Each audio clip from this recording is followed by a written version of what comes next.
It's been such a long, cold, miserable winter. The only sun and warmth that we felt was on our vacation late February.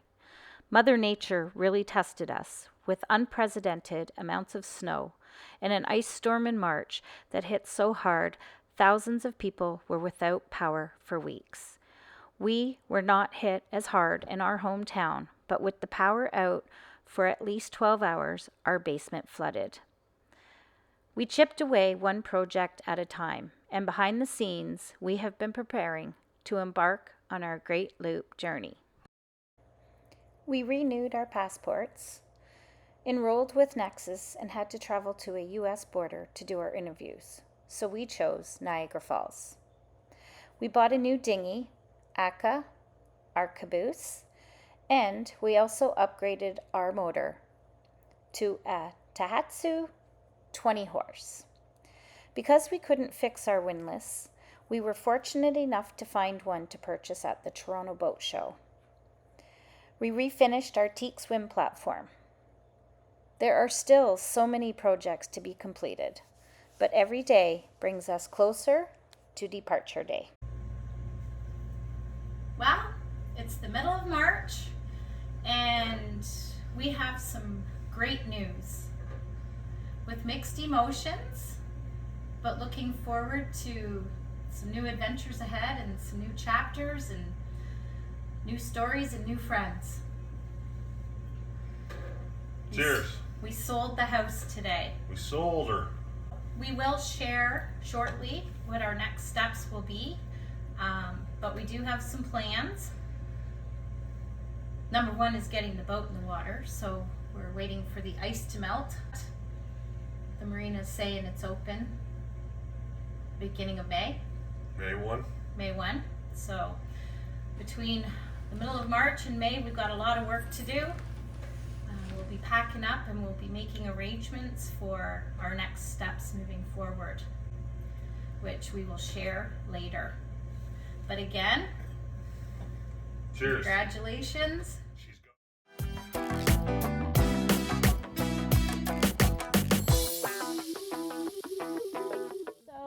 We were working on the swim platform today, and we started with the belt sander, but of course you have to be very careful because if it gets out of hand you could actually ruin.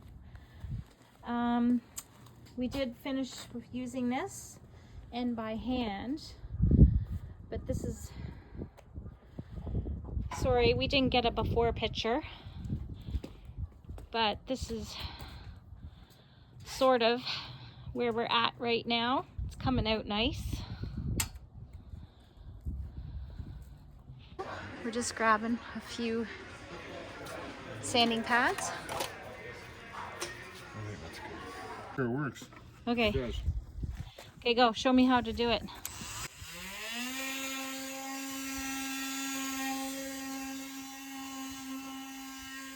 Nice little kit for sanding with a Dremel.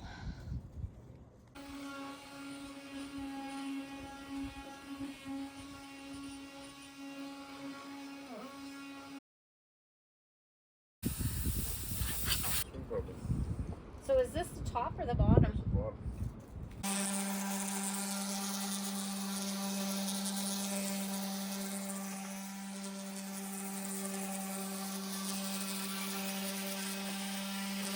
This is the bottom of it, and we have sanded. We have gotten in all the little crevices.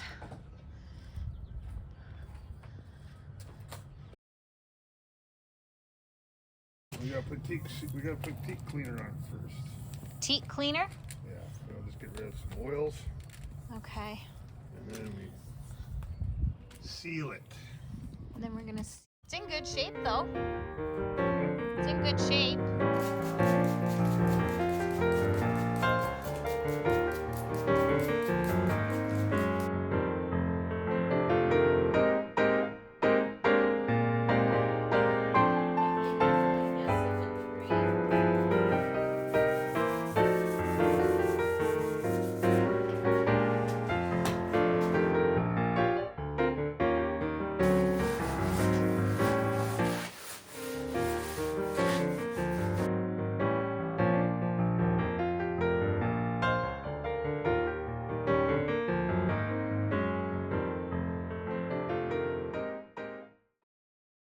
So it actually started to get a little gucky, which I guess is the dirt coming out of the teak.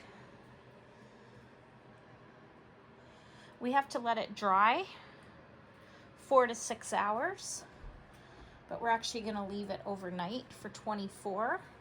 And this is the bottom of the swim platform. We've already done the top.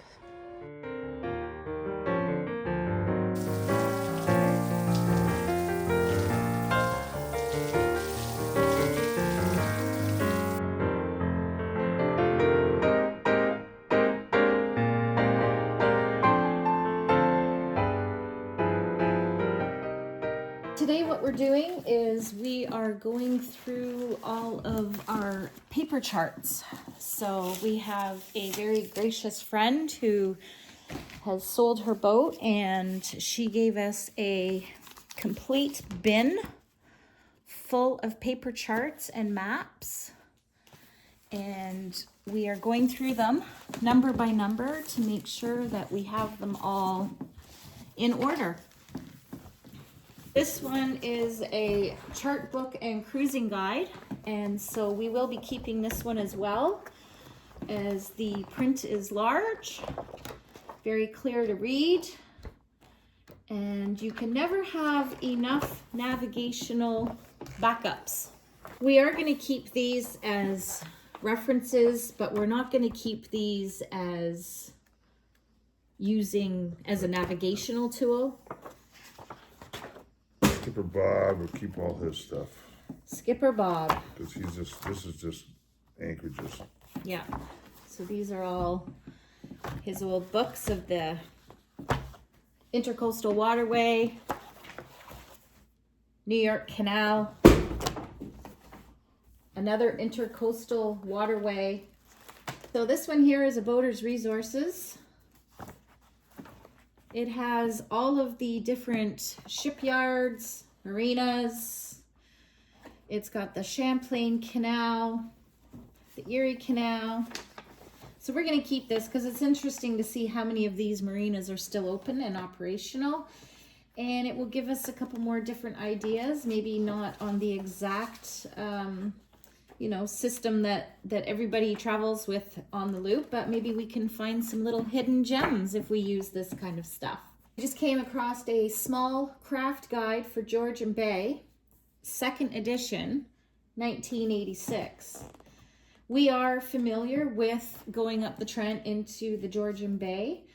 We've done it a few times over the years that we have boated, but again, there's going to be some little hidden anchorages and stuff that we can look through and find, and then we can compare to today's up-to-date navigational, obviously, and some charts, and who knows, we just might find some hidden little getaways. Be interesting reading on rainy days and when we're looking for things to do. It's pretty exciting. Today is April 12th. And we finally get to go down to the boat and open it up. So hopefully we're gonna do a walkthrough tour while it's empty. And we'll take a look at her, make sure she's all safe and sound.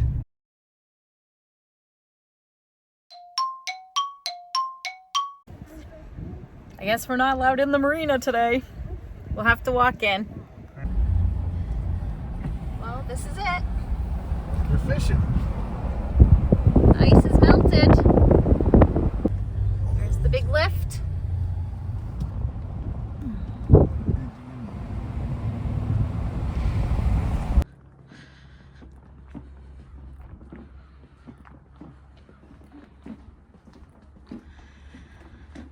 Yeah, we are pretty far back.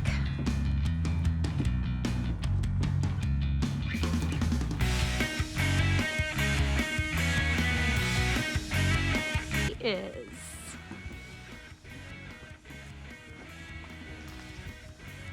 oh baby, we missed you.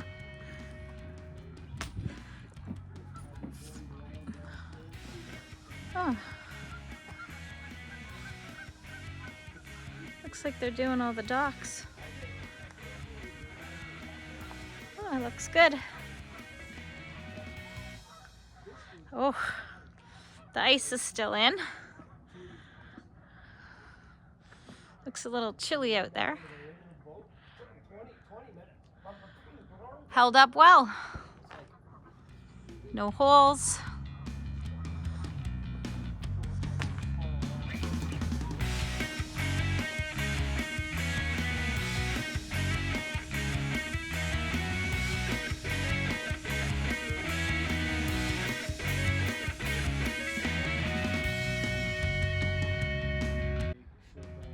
Well, that's not bad though, considering where we are. Right at the mouth here.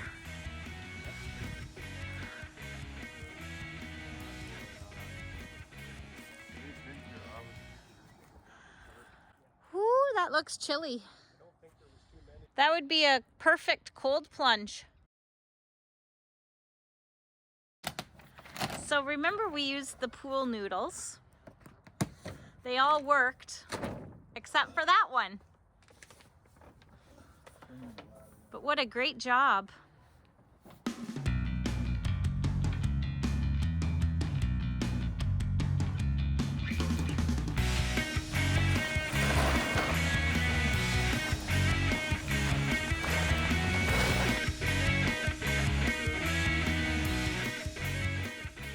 Sorry, hybrid gloss cleaner, which is almost like a ceramic.